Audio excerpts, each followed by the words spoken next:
नमस्कार। आज की अंतर्जालीय कक्षा में आप सभी का हार्दिक स्वागत है। हम बीए तृतीय वर्ष के संस्कृत साहित्य के पाठ्यक्रम में निर्धारित ऋग्वेद का अध्ययन कर रहे हैं। इसके अग्नि सूक्त, इंद्र सूक्त, वाक सूक्त, संज्ञान सूक्त और हिरण्यगर्भ सूक्तों का अध्ययन हम पूर्व के वीडियोस में कर चुके हैं। आज हम इसके विष्णु सूक्त का अध्ययन आरंभ करेंगे। विष्णु सूक्त ऋग्वेद के प्रथम मंडल का 154वां सूक्त है। इसके ऋषि दीर्घतमा हैं, देवता विष्णु हैं। सर्वानुक्रमणी के अनुसार इसमें त्रिष्टुप छंद में निबद्ध 6 रचनाओं में भगवान विष्णु का सत्वन किया गया है। ऋग्वेद में यद्यपि इनका उतना महत्वपूर्ण वर्णन नहीं है, फिर भी आगे चलकर इन्होंने आर्य देवताओं में सबसे प्रमुख स्थान प्राप्त किया है। विष्णु शब्द विशल्रि व्याप्तो धातु से बना है, जिसका अर्थ है व्यापनशील होना। व्यापनशील होने से ये सूर्य के वाचक हुए, जिसका अर्थ है तीनों लोकों को प्रकाशित करने वाला। विष्णु के लिए त्रिविक्रम शब्द का प्रयोग भी हुआ है। इसका अर्थ है तीनों लोकों में अपनी किरणों को फैलाने वाला। विष्णु द्वारा 3 पगों में ब्रह्मांड को नापने के महत्वपूर्ण कार्य का वर्णन ऋग्वेद में किया गया है। इसी के आधार पर बलि दैत्य को विष्णु द्वारा छलने की पौराणिक कथा कल्पित हुई होगी। इस कथा के अनुसार भगवान विष्णु ने वामन का रूप रख करके बलि दैत्य से 3 पग भूमि मांगी। उसने एक पग में पृथ्वीलोक को, दूसरे पग में अंतरिक्ष लोक को नाप करके तीसरा पग भगवान विष्णु ने राजा बलि के सिर पर रखकर उसको पाताल लोक में पहुंचा दिया। त्रिविक्रम पद का अभिप्राय है कि सूर्य रूप विष्णु पृथ्वीलोक, द्युलोक और अंतरिक्ष लोक में अपनी किरणों का प्रसार करते हैं तथा इस प्रकाश से जरायुज, अंडज और उद्भिज सभी प्रकार की सृष्टि अनुप्राणित होती है, अर्थात सभी प्राणियों में गति का संचार होता है। विष्णु को उरुक्रम और उरुगाय भी कहा गया है। उरुक्रम का अर्थ है महान शक्तिशाली एवं उरुगाय का अर्थ है अनेक प्राणियों के द्वारा स्तुति किया जाने वाला, अर्थात विशाल कीर्ति से संपन्न या अनेक देशों में जाने वाला या शत्रुओं को रुला देने वाला। उरुगाय शब्द का प्रयोग ऋग्वेद में 121 बार हुआ है। विष्णु को संसार का रक्षक एवं अनंत शक्ति संपन्न कहा गया है। पार्श्विक शक्ति की अपेक्षा उनकी बौद्धिक शक्ति प्रबल है, इसलिए वह सभी देवताओं में सर्वाधिक चतुर देवता हैं। विष्णु को इंद्र का छोटा भाई कहा गया है। विष्णु शब्द का अर्थ क्रियाशील भी है। यह सभी देवताओं में सबसे अधिक क्रियाशील देवता हैं और ये देवताओं की सहायता करते हैं। वज्रवध के समय भगवान विष्णु ने इंद्र का साथ दिया था और वहीं पर इनका मरुतों से भी संपर्क हुआ था। विष्णु को परम पद का अधिष्ठाता देवता कहा गया है। उनका परम पद उच्च लोक है, जहाँ पर मधु का उत्स है और बड़े बड़े सींगों वाली चंचल गायें वहाँ निवास करती हैं। ये गायें सूर्य की रश्मियाँ भी हो सकती हैं। पुराणों के अनुसार विष्णु लोक को गोलोक कहा गया है। भगवान विष्णु के भक्त इस लोक को जाते हैं और उत्तम पदार्थों का भोग करते हैं। बृहदारण्यक उपनिषद के अनुसार विष्णु वह शक्ति है जो इंद्रियों और आत्मा को उनके कर्मों के अनुसार नियुक्त करती है। इस प्रकार विष्णु शरीर के अधिष्ठात्री देवता हैं। ऐसे भगवान विष्णु का सत्वन करते हुए कहा गया है,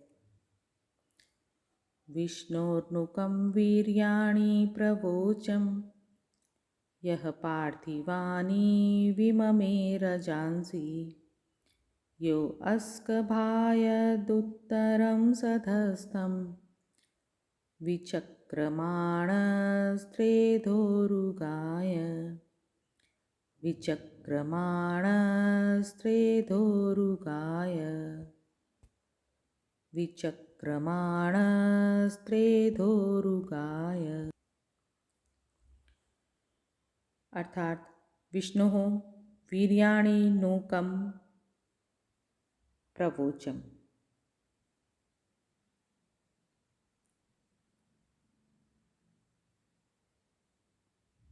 विष्णुः व्यापनशील विष्णु देवता के वीर्याणि वीर कार्यों को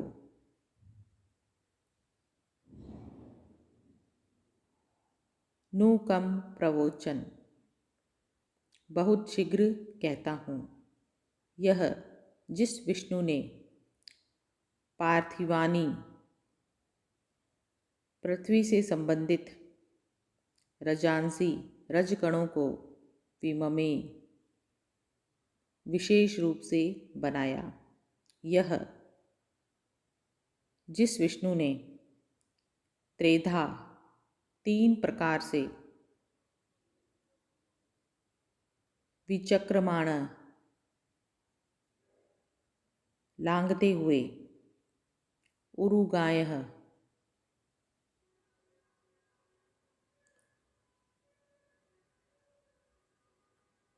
महान पुरुषों के द्वारा स्तुति किए जाते हुए उत्तरम अति उत्कृष्ट सदस्थम साथ रहने के स्थान को अस्कभायत स्तंभित किया था, अर्थात आधार रूप से बनाया था। इस प्रकार इस मंत्र में ऋषि दीर्घतमा भगवान विष्णु के वीरतापूर्ण कार्यों का वर्णन करते हुए कहते हैं,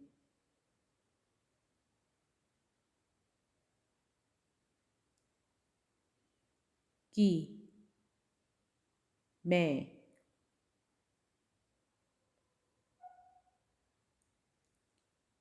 व्यापनशील विष्णु देवता के वीर कार्यों को बहुत शीघ्र कहता हूँ।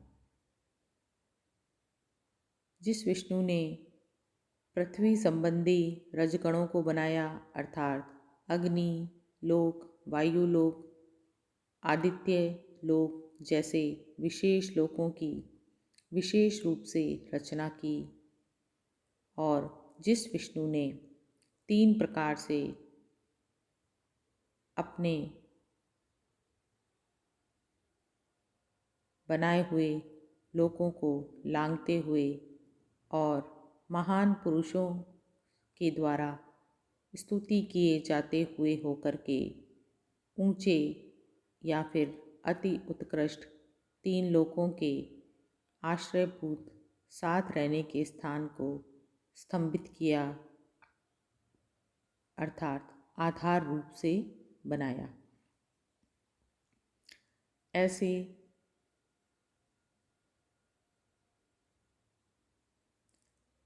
विशिष्ट गुणों से युक्त भगवान विष्णु का मैं स्तवन करता हूँ।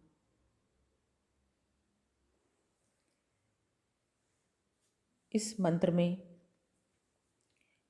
त्रिष्टुप छंद है।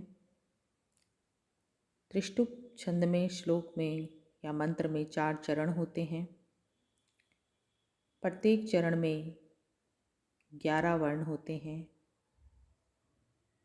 और चारों चरणों में कुल 44 वर्ण होते हैं। इस छंद का ऋग्वेद में सर्वाधिक प्रयोग किया गया है।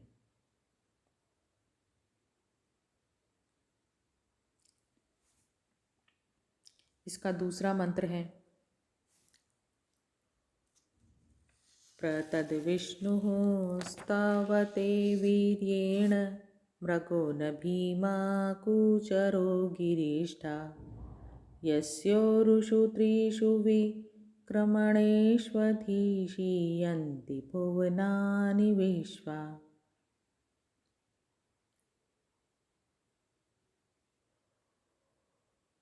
प्रतद् विष्णुः स्तवते वीर्येण मृगो न भीमा कूचरो गिरिष्ठा यस्योरुषु त्रिषु विक्रमणेष्वधीषीयन्ति भुवनानि विश्वा।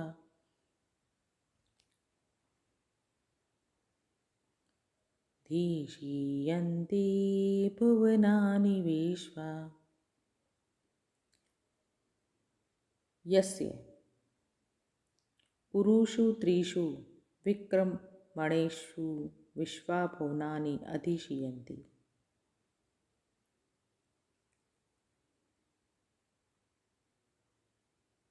यस्य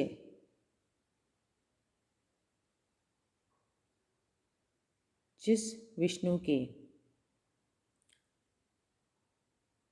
उरुषु त्रिषु विक्रमणेषु विस्तीर्ण लंबे 3 डगों में विश्वाभुवनानि संपूर्ण लोक आ जाते हैं।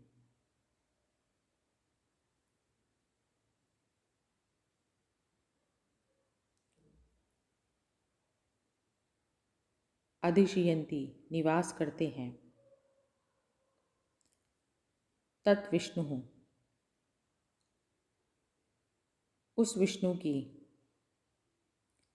वीर्येण वीर कार्यों से प्रस्तवते उसी प्रकार स्तुति की जाती है जिस प्रकार भीमः भयानक, कूचरः कुत्सित हिंसा आदि कार्य करने वाले, गिरिष्ठः पर्वतों में निवास करने वाले, मृगः न मृग की स्तुति के समान स्तुति की जाती है। यहाँ पर मृग से तात्पर्य सिंह से है। इस प्रकार इस मंत्र में ऋषि दीर्घतमा भगवान विष्णु को सिंह के समान बताते हैं और कहते हैं कि जिस विष्णु के विस्तीर्ण लंबे 3 पगों में संपूर्ण लोक आ जाते हैं, अर्थात उसका आश्रय लेकर के निवास करते हैं, उस विष्णु के वीर कार्यों की स्तुति इस प्रकार की जाती है जैसे भयानक, कुत्सित हिंसा आदि कार्य करने वाले, या फिर स्वतंत्रतापूर्वक भूमि पर विचरण करने वाले, पर्वत आदि उन्नत प्रदेशों में वास करने वाले और विरोधियों को ढूंढकर मारने वाले सिंह की स्तुति की जाती है।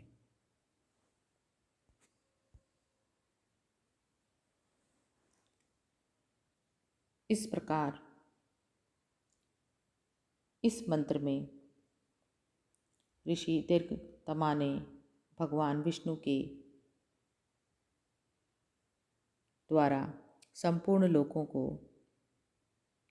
3 पगों में नापने का वर्णन किया है और उन्हें सिंह के समान भयंकर बताया है। इसमें त्रिष्टुप छंद है। त्रिष्टुप छंद में श्लोक में 4 चरण होते हैं। प्रत्येक चरण में 11 वर्ण होते हैं और संपूर्ण श्लोक या मंत्र में कुल 44 वर्ण होते हैं। इसी के साथ ही अब मैं अपनी वाणी को यहीं विराम देती हूँ। विष्णु सूक्त के इन 2 मंत्रों से संबंधित कोई प्रश्न हो तो आप पूछ सकते हैं। धन्यवाद।